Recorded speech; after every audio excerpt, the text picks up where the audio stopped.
En nombre del Padre, y del Hijo, y del Espíritu Santo. Amén.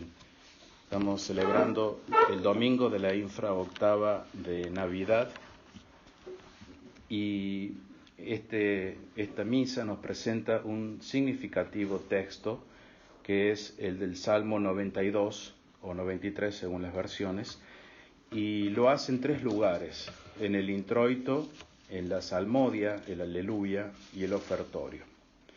Este salmo también se reza en las laudes del domingo y antiguamente se cantaba en las vísperas del sábado, conforme al epígrafe que lleva en la Vulgata. Se trata de honrar, pues, el valor de este texto, Salmo 92, 93, que con tanta insistencia la Santa Iglesia lo presenta en la misa de hoy. Y este salmo proclama a Dios como el sempiterno Rey de todo el mundo, pero con una particularidad. Precisamente señala aquel momento ideal en que Dios será reconocido por el mundo entero, pues todos los pueblos aclamarán su subida al trono, así como lo dice otro salmo: aclamad al Señor tierras todas. En la versión latina de la Vulgata de este salmo, su comienzo es así: Dominus regnavit. Y el verbo regnavit está en tiempo perfecto, que indica una acción comenzada en el pasado con implicancias en el presente. Esto es para dar a entender que el Señor reina siempre, una acción que comenzó en el pasado y que perdura aún hoy. La traducción al español es, en algunas versiones, reina, es decir, el Señor reina, pero en realidad dice literalmente: Dios ha comenzado a reinar, o Dios se ha hecho rey, que remarca la importante distinción que se quiere hacer notar, ese momento ideal en que Dios será reconocido por el mundo entero. Básicamente estamos diciendo entonces dos ideas: una, que Dios reina siempre como Dios, pero otra es que Dios comienza a reinar en un determinado momento del tiempo. Desde toda la eternidad Dios ha reinado, reina y reinará, porque no puede dejar de ser el Rey de su creación. Mas el Salmo, como ya dije, muestra el día en que el mundo tomará conciencia. El mundo tomará conciencia de lo que para el mundo es o será una nueva cualidad de Dios. No porque Dios tenga que adquirir todavía una nueva cualidad, porque las tiene todas, y será nuevo entonces para la consideración de gran parte de la humanidad que todavía no lo conoce como Rey. Dios es Rey y a partir de un cierto momento en la historia de la humanidad comenzará a ser Rey. El Rey existe desde toda la eternidad como persona divina, pero no habrá tomado posesión del reino sino en el tiempo fijado. Así lo dice este salmo de hoy: fijado está tu trono desde ese tiempo y tú eres desde la eternidad. O sea, Él es siempre Rey desde la eternidad, pero hay fijado un tiempo. Los santos padres generalmente han visto en la distinción Dios ha comenzado a reinar la época del Mesías, es decir, su segunda venida, es decir, que comenzará a reinar a partir de su segunda venida, como lo venimos diciendo, en el tiempo. Consiguientemente, el Salmo muestra por anticipación a nuestro Señor Jesucristo, que es Dios, reinando sobre toda la tierra, y celebra esa perfección que su realeza alcanzará en los últimos tiempos. Y para destacar este importante acontecimiento, figurativamente dice el Salmo: de majestad se vistió. De majestad se vistió en ese día preciso en que comenzará a ser rey, como si en ese día se adornara con las aparatosas investiduras que suelen llevar los reyes en su coronación: el manto, la espada, el bastón, el cetro de poder. La fuerza de Dios da estabilidad al mundo. Aseguró que el orbe no vacile, dice el Salmo. Entonces, el reino y el imperio y la magnificencia de los reinos que hay debajo de todo el cielo, y por debajo de todo el cielo lo que está es la tierra, será dado al pueblo de los santos del Altísimo. Su reino será un reino eterno y todas las potestades le servirán y le obedecerán. Eso es a partir del momento en que Él sea coronado como rey aquí en la tierra. Según nuestra manera de entender, Dios comienza a reinar y a ejercitar el sempiterno y absoluto imperio que tiene sobre todas las cosas, solamente cuando ejecutadas sus venganzas y castigados los enemigos, demuestra contra estos su absoluta potestad, no menos que su generosa bondad hacia los elegidos reunidos en su reino por todos los siglos. Cuando Él ejecuta su venganza y su castigo en contra de los enemigos. En ese momento podemos decir que el Señor nuestro Dios, el Todopoderoso, ha establecido el reinado, como dice el libro del Apocalipsis. Entonces es bien claro que tiene que haber una venganza y un castigo para los enemigos. Esto es muy, muy importante para poder entender siempre los tiempos, para poder entender qué es lo que sucede en el mundo. Hay una venganza de parte de Dios, un castigo en contra de los enemigos. Y a la vez, una generosa bondad hacia los elegidos. Si fuera posible para nosotros salvarnos sin sufrimiento, Dios lo habría establecido así, habría dicho en su programa de salvación, no hay sufrimiento y nos salvaría. Habría bastado, por ejemplo, una fervorosa y humilde oración del Hijo al Padre, y Dios no le habría negado esto al Hijo. Pero Jesús aceptó la tribulación y lo hizo por nosotros, y con esto nos ha dado ejemplo del camino a seguir. El camino para alcanzar el reino de Dios es a través de la tribulación, a través del sufrimiento. San Pablo dice que es necesario persuadirse, o sea, decirse a uno mismo y convencerse a uno mismo, porque no terminamos de convencernos que tenemos que ir por el sufrimiento, que las tribulaciones son ineludibles, es decir, van a venir, si es que no han venido, y seguirán viniendo, pues entran en el plan de nuestra salvación. Esto es muy importante no olvidarlo como cristianos. Las tribulaciones son ineludibles, y ese es el camino para llegar a Dios. San Agustín enseña, la misma idea dicha por San Agustín, que no es posible que el hombre, sin la amarga medicina del sufrimiento, resane, y sin beber el cáliz de la humillación y de la muerte, reviva. Sin la amarga medicina del sufrimiento, sin el cáliz de humillación y muerte. El reino de Dios comienza a ejercerse en cada uno de nosotros, en cada individuo, cuando se logra deshacerse cada uno de nosotros de sus enemigos. Y el principal y fundamental de los enemigos es nuestra propia rebelde naturaleza. A eso le tenemos que hacer la guerra, a nuestra propia naturaleza que es rebelde.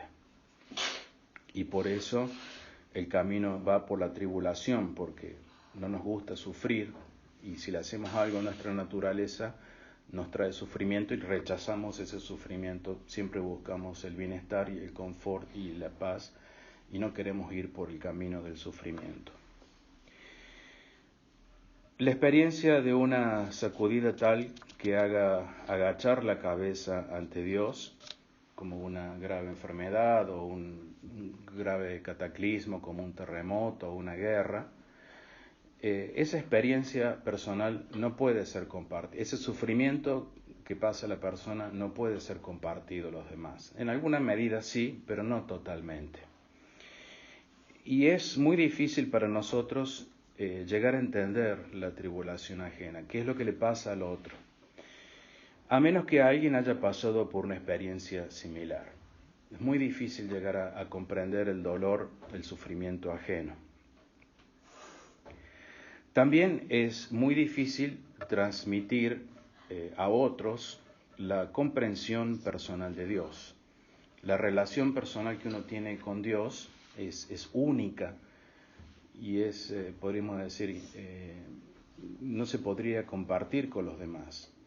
Por lo tanto, yo puedo a lo mejor dar algunos pincelazos de mi relación con Dios, pero nadie los entendería. Es muy difícil de compartirlo. Cada uno debe hacer su propia relación con Dios. Por eso, y en base a lo que ya he dicho, Dios se sirve del sufrimiento personal, para llevar al alma a un reconocimiento de Dios o a una relación con Dios también personal. Eso es básico de nuestra espiritualidad. Sufrimiento personal para llegar a una relación con Dios personal. El que, digamos, huye del sufrimiento, no lo acepta, se rebela, tampoco puede dar un paso hacia adelante para llegar a una relación personal con Dios mayor aún. Y precisamente todo esto viene dicho para tratar de entender humanamente lo que sucede con una guerra o con un terremoto, ambas cosas permitidas por Dios, y también en vista de los desastrosos acontecimientos que estamos viendo en Gaza, por ejemplo, que humanamente son muy, muy dolorosos, ver todo el sufrimiento de esa gente, ver los niños cómo mueren, las mujeres cómo son maltratadas, en fin. Esto es permitido por Dios, no podemos decir que no es permitido por Dios. Y es permitido como castigo para la humanidad rebelde. Pero también y principalmente para demostrar el poderío de su realeza como verdadero Dios. Es decir, para demostrarles que Él es el verdadero Dios. Y ya vamos a entender más qué es lo que se quiere decir. Entonces, una guerra o una conmoción tal como una guerra que me haga pasar por el sufrimiento, por una relación personal de Dios, es o debe ser entendida en ese sentido, en que es algo permitido por Dios como un castigo y también para que uno llegue a la comprensión de esa realeza de Dios. Y no entender la guerra como un resultado de una acción militar o cultural o ideológica o racial premeditada de un pueblo contra otro. Eso es lo que nosotros humanamente siempre buscamos, esas razones, lo que las noticias nos dicen. Los periodistas también hacen análisis, superanálisis sobre quién tiene la culpa, quién hizo esto, quién hizo lo otro, quién dijo esto, lo otro. Pero más allá de todo eso, de las posibles causas humanas, hay algo que es mucho más profundo y que es espiritual y vital. La razón profunda, y aquí nosotros tratamos de buscar siempre las razones profundas o principales de todo lo que nos acontece para poder entender toda la realidad, es algo espiritual. Y como ya lo dije, Dios permite la guerra, particularmente esta guerra que es tan desastrosa. En su plan, Dios contempla el día del reino, contempla ese día en que Jesucristo va a venir como Rey en la segunda venida, y en el cual Jesucristo será reconocido por todo el mundo como verdadero Señor y Rey del universo. Y para que ese día llegue, Dios fundamentalmente prepara el escenario en el que se cumplirán las profecías de los últimos tiempos y que culminarán con la venida de nuestro Señor Jesucristo. Entonces, esta idea también es muy, muy importante. Dios prepara el escenario en vistas de ese acontecimiento universal. Y a propósito de esa preparación de este escenario, la tierra prometida a Israel tiene un valor muy, muy grande.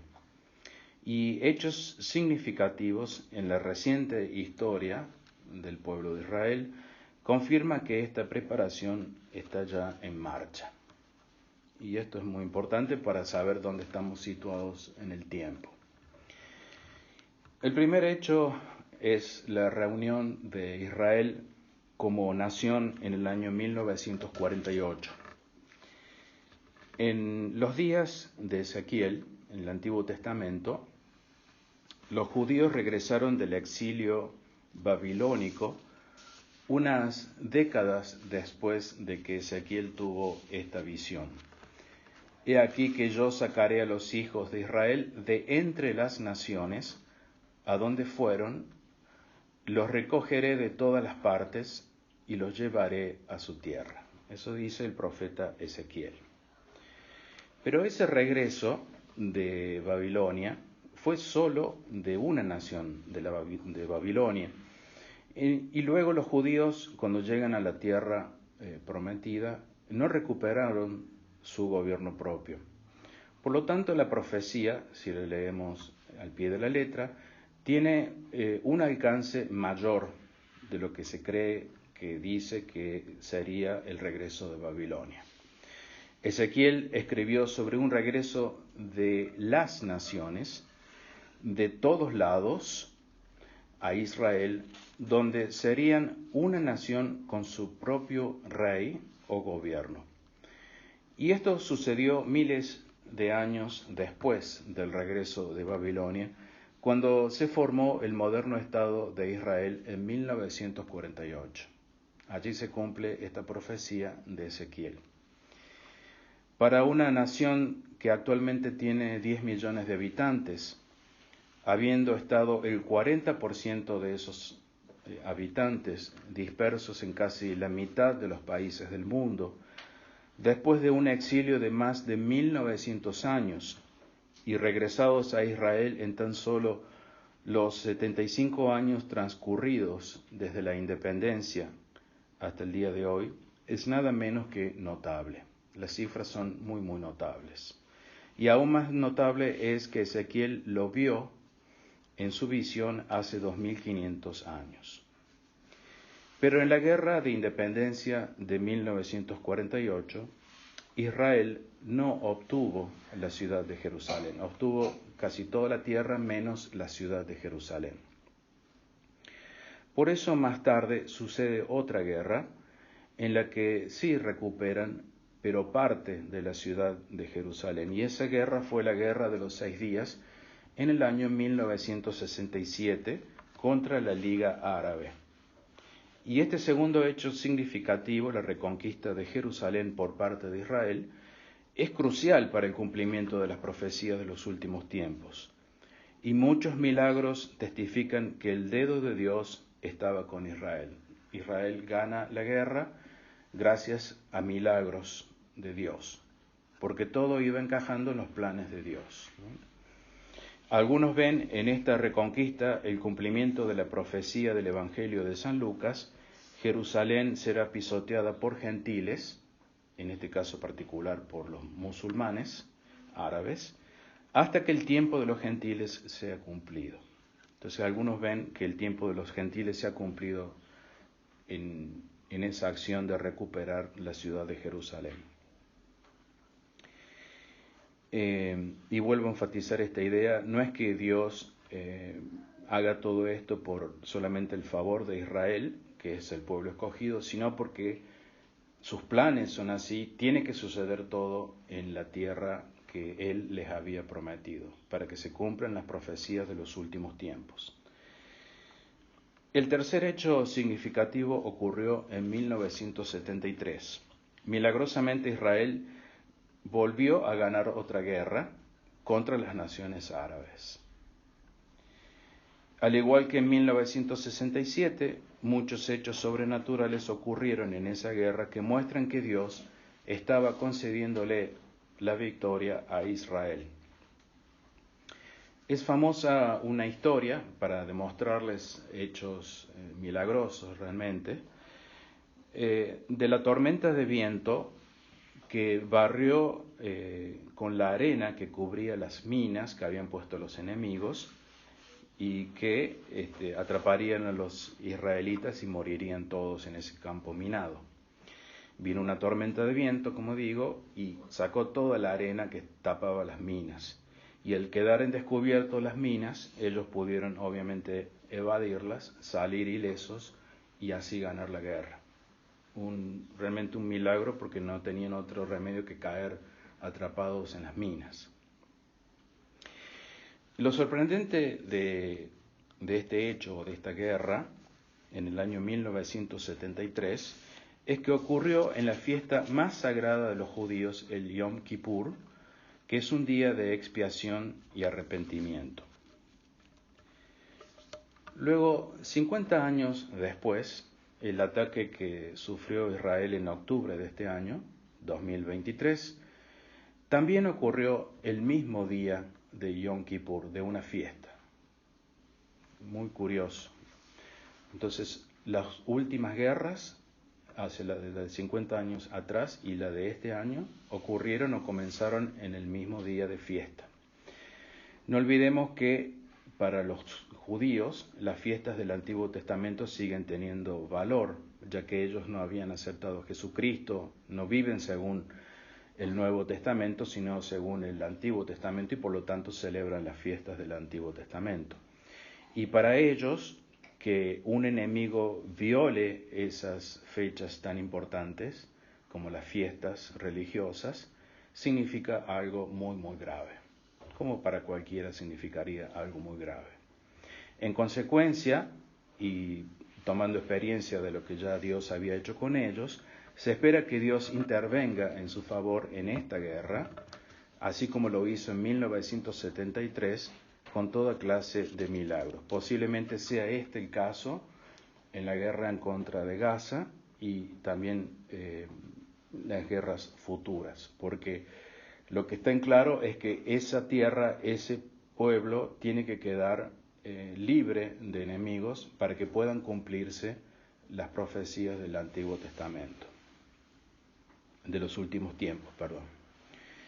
Entonces las victorias ya señaladas y la posible victoria militar de la guerra actual son parte del juicio de Dios a las naciones gentiles para que éstas dejen de tener su poderío, como todavía lo siguen teniendo. Estas naciones gentiles no son enemigos de Israel, sino de Dios. El Salmo 83 nos dice claramente esta idea cuando dice: ocupemos para nosotros las tierras de Dios. Esas tierras de Dios tampoco son de los judíos, sino que son de los católicos, pero por el momento son de los judíos, hasta que lleguen a la verdadera fe. Y son las tierras de Dios. A pesar de su desobediencia en no creer y crucificar a Jesús, el Nazareno, Israel sigue siendo protegido, en cierto sentido, por el verdadero Dios, la Santísima Trinidad, por causa de la promesa hecha a Abraham. El Salmo 83 dice: a tu pueblo le traman acechanzas, se confabulan contra los que tú proteges. Venid, dicen, borremos su nombre, que no sean ya pueblo, que no quede memoria del nombre de Israel. Esto es lo que quieren precisamente los árabes, los musulmanes. Movidos por un espíritu de enemistad y envidia en contra de Israel, por haber sido elegido por Dios, estos antiguos pueblos, también descendientes de Abraham, abrazaron otra religión, principalmente el islamismo, y por consiguiente otro Dios. Que Israel reclame la tierra que estos pueblos ocupaban como la tierra que Dios les había prometido, significa que la alianza de Dios con Israel sigue aún en vigencia. Luego, las victorias de Israel socavan completamente los principios del Islam.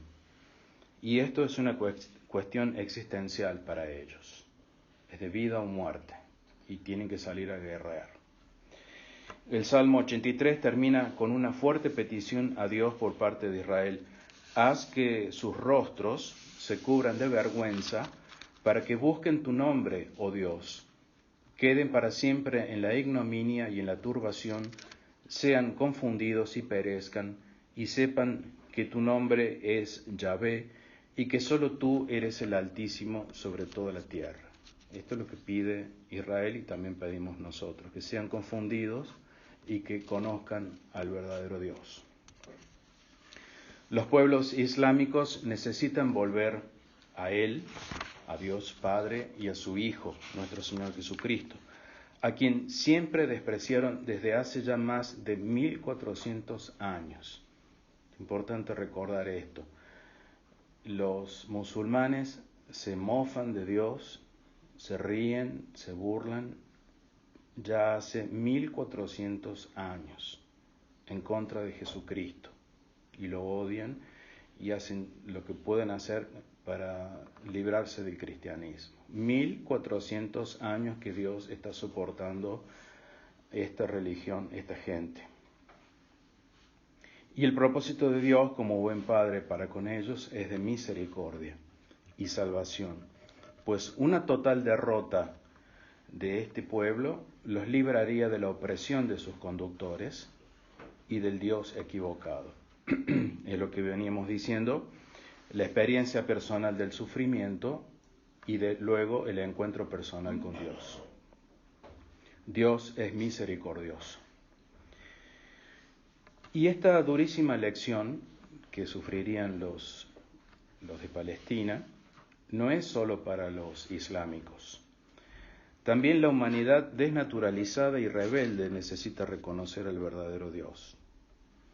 También los judíos, la parte de los judíos que no aceptaron a Jesucristo y que por ello fue despreciado por 2000 años que los judíos vienen despreciando a Jesucristo y también odiándolo y rechazándolo como Mesías. También los cristianos separados como los ortodoxos, que hace 1000 años que se burlan de la verdadera iglesia. También los protestantes, que hace 500 años que se burlan de la iglesia de Cristo, la católica. Y todos los paganos con su idolatría desde el comienzo de la humanidad. Los paganos entonces llevan ya 6000 años alejados de Dios y no vuelven a Dios, no se convierten a Dios, no aprenden cuál es el verdadero Dios. Y aún más, los infieles católicos que viven hoy entre nosotros y que siguen herejías y que están cegados por espíritus diabólicos y no quieren amar su venida. Contra todos estos, sus lugares religiosos serán destruidos, por no decir sus propias religiones, porque Dios es un Dios celoso. Es un Dios celoso y solo quiere la verdad, la salvación y la misericordia para toda la humanidad. Y quiere que sea reconocido como el único Rey, el Rey de toda la humanidad. A todos quienes no sigan la verdadera fe de la Santa Iglesia Católica, única arca de salvación, Dios les someterá a duro juicio para que se conviertan. Dice el profeta Ezequiel, reconocerán que yo soy Yahvé su Dios, el que llevó a Israel al cautiverio entre las naciones y el que los reunió en su propia tierra sin dejar allí ni uno de ellos, que es lo que ya dijimos ocurrió en el año 1948. El demonio, sabiendo todo esto, está empecinado en atacar a Israel. ¿Por qué ataca el demonio tanto a Israel y a la tierra prometida? Porque sabe que su condena viene inmediatamente después del cumplimiento de las promesas hechas a Abraham, el cumplimiento de las profecías de los últimos tiempos y la vuelta de Israel a la tierra prometida. El demonio sabe eso, entonces ataca para que no se lleve eso a cabo y se desprestigia así a Dios. Eso es muy claro y así hay que entender la historia de la humanidad.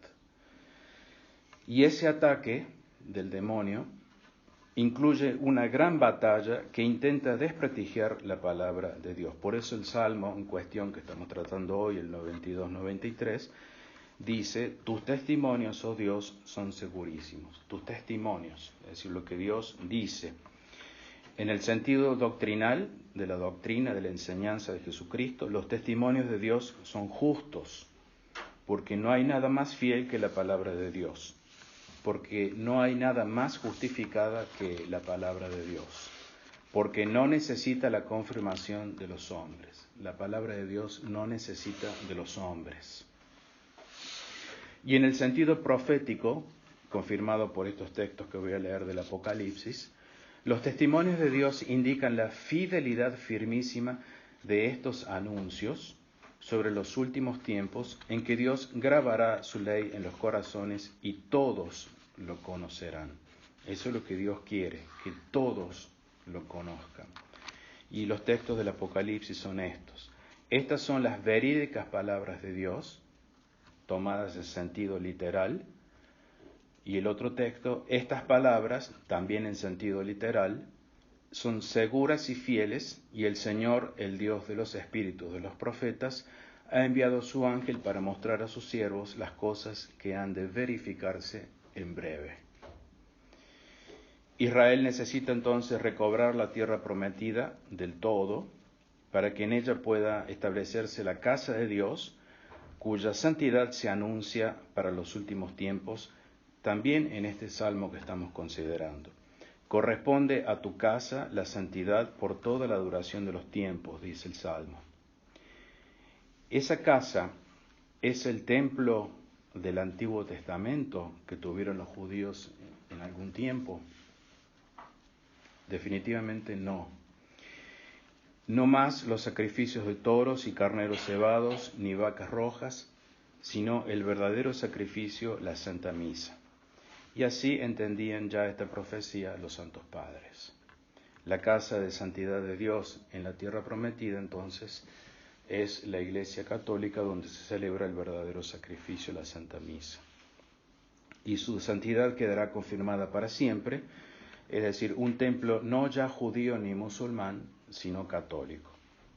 Ezequiel dice: conocerán los gentiles que yo soy Yahvé, el santificador de Israel, cuando mi santuario esté en medio de ellos para siempre. No por tu espada, Israel, volvieron a ocupar la tierra, ni por tu brazo obtuvieron la victoria. Fue la diestra y el brazo de Dios y la luz de su rostro, porque Dios los amaba. Y Dios los ama, sigue amando, sabe que parte de Israel es fiel, sabe que parte de Israel tiene el corazón endurecido, e intenta recobrarlos también, intenta que se conviertan a la verdadera fe, y por eso los hace regresar a la tierra, y por eso también para que se cumplan las profecías de los últimos tiempos. Tiene que ser así indefectiblemente, y no hay otra clave de lectura de los acontecimientos que esta. Para llegar a la victoria definitiva de su realeza, el recién nacido en Navidad debía ser perseguido y crucificado en sí mismo y como lo sigue siendo en su iglesia. Tribulación, crucificación, para llegar al encuentro personal con Dios. En el mundo se formarían bandos, unos para defenderlo y otros para combatirlo. Por eso no es de extrañar que veamos la confusión reinante, sobre todo en el seno de la misma iglesia. En nombre del Padre, y del Hijo, y del Espíritu Santo. Amén.